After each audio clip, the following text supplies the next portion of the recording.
Good evening, all friends, students, and active learners.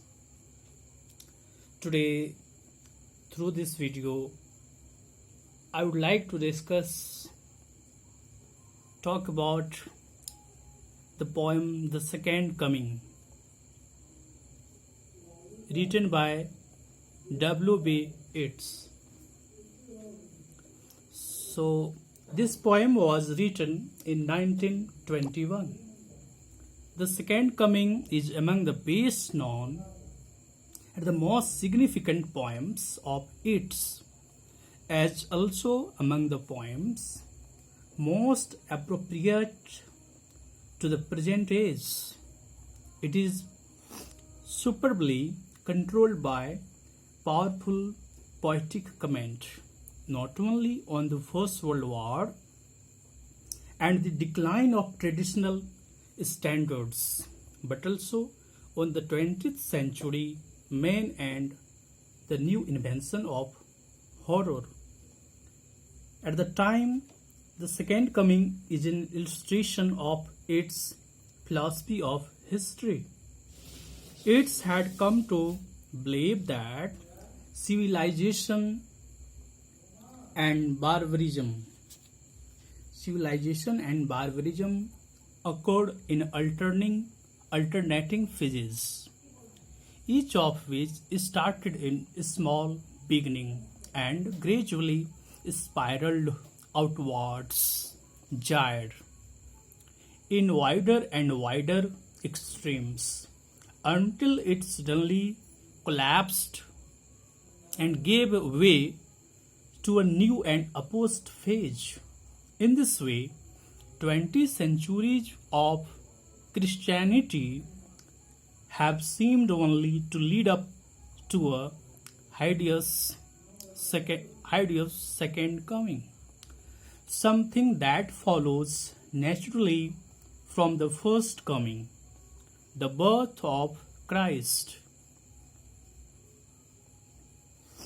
A sphinx-like monster of cruelty and ugliness. Now we'll discuss development of the thought.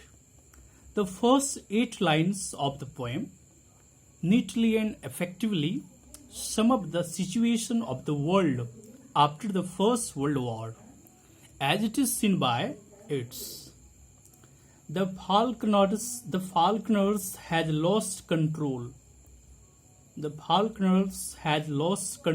That is, the world itself is out of joint. The center cannot hold, and absolute anarchy has been loosed upon the world. Traditional and aristocratic values of life have been damaged beyond repair. The best people do not know what is good for them. The worst people are full of passion and intensity. In other words, an atmosphere of fanaticism and violence has overtaken everything. The remaining 14 lines of the poem see all these signs as indication that a second coming is round the corner. This gives it a vision of the second coming. In this vision, a vast shape with the head of a man and the body of a lion is seen emerging out of spiritus mundi. That is, a collection of images which reoccur endlessly